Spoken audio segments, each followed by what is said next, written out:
Has your child told you that caused you to call the police? 1. I was in the shower one day when my 7-year-old came in and said that there were 2 babies walking down the middle of the street. We were having a massive storm. Sure enough, I found a 21/2-yo and an 11-mo walking down the street. I talked to the older one and asked where they lived and he showed me. When I got there, both mothers were passed out on the couch. I had to knock and yell to get their attention. The one grabs the baby and then smacks the older child so hard he flew over the coffee table. She was screaming at him that he was supposed to be watching the baby. How can a baby watch a baby? Yep. I called the cops and CPS. Don't regret it at all. 2. Several years ago my daughter, about 16 at the time, was talking with one of her friends online. The girl had taken some OxyContin and started telling my daughter how her vision was going in and out, and she felt like she was going to pass out. I asked about the girl's parents, but they were not home. By this time the girl was saying that she was scared she had taken too much. I called 911, told them what was going on and gave them her address. Apparently the parents arrived home at the same time the police and emergency services got there. She was taken, by ambulance, to the hospital. It turned out she was fine. She told my daughter that she hadn't really taken anything, but was just saying that to see what she would do. I don't know if that was true or not, but my daughter no longer was friends with her. I'm sure she got into trouble with her parents, and possibly the police. Either way.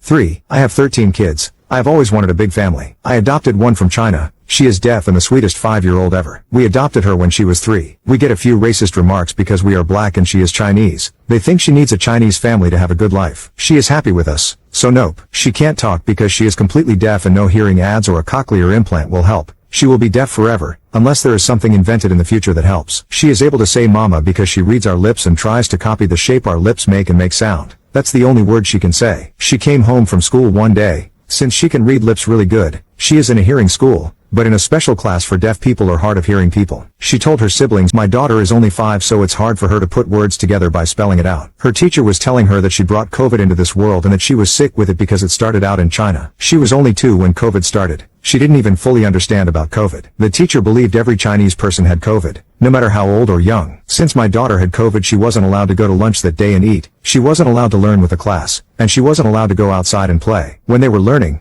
she was sitting in a chair far away with a mask on. I didn't call the police, but I called the school and got her fired and she might be going to court for a hate crime. 4. My son, who is mixed race, told me that another boy at school was calling him names and throwing lighted matches at him, some of which could have burned his clothing with dire results. I called the police. They sent a very large and imposing officer who told us I'll take care of this, invited my 8-year-old son into the back of the police car and drove him to school, opening the door for him and escorting him to the principal's office to deal with the culprit. My son was thrilled that he was the talk of the school for arriving in a police car and the bully was suitably scared out of his wits enough to never try such a thing again. 5. This didn't happen to me, but when my sister was about 13 she went outside to get something from the backyard. A few minutes later she came running in and slammed the door and locked it. Her face was white and she looked terrified. She came and told my mom that there was a man hiding behind our big tree in the backyard and she saw him just in time to get to the door before he got in. We were in a bad neighborhood and often got trespassers in our yard. So unless there was more of a problem than that we didn't usually call the police. My mom just made sure everything was locked and told all of us to stay in the house for the night. But just a short time later that same night we were watching the show America's Most Wanted and a man's face popped up on the TV and my sister screamed that it was the same man in our backyard. The show said he was wanted for murder. That's when my mom called the police and they ended up catching the man because they found him in the area.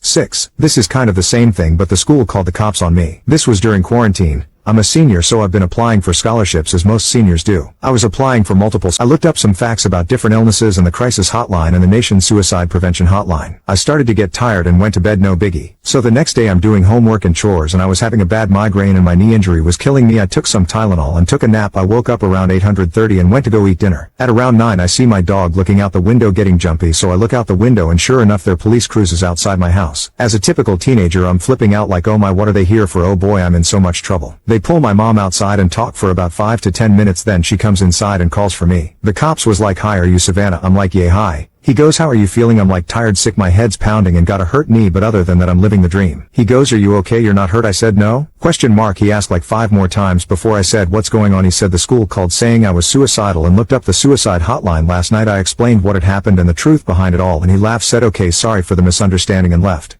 7. My daughter told me a 16-year-old male student was trying to get a 6-year-old female student to touch it. This is a rural county school, K-12 ride buses. It's a very long route, short-staffed, very hard to find drivers. Substitutes are taking turns driving so they don't know the students or routes well. Roads are curvy, hilly, uneven, poorly maintained, trucking route, timber and quarry. Not safe to be looking in the mirror. Many creeks. Have to go over narrow, rickety old bridges. Driver has enough to worry about. I can't imagine driving a bus. I drove a truck. Nerve-wracking enough. One driver had panic attack and had to pull over and wait for another driver. Supposed to be a second adult on bus almost never happens. Lucky to have drivers at all. Very little adult supervision on an hour-long ride. My daughter was 11. My sons were 13, 15. They verified the kid is creepy. I felt compelled to report this. First of all, he's 16. Obviously going to be a predator, will have other victims. Secondly, my daughter said the girl was not only 6 but maybe a little special needs. Didn't seem to understand it was bad. Likely wouldn't have told her mom or known not to do it. In her eyes, he's an adult. But I had no idea what hell this would bring down on us. I don't want to say from now on I'll keep my mouth shut. But let's just say, next time I'll find another way to handle it than going to the proper channels. Maybe I'll just tell some good old boys and her daddy and let them sort it out. But I'll never call cops again. Even if I'm on fire.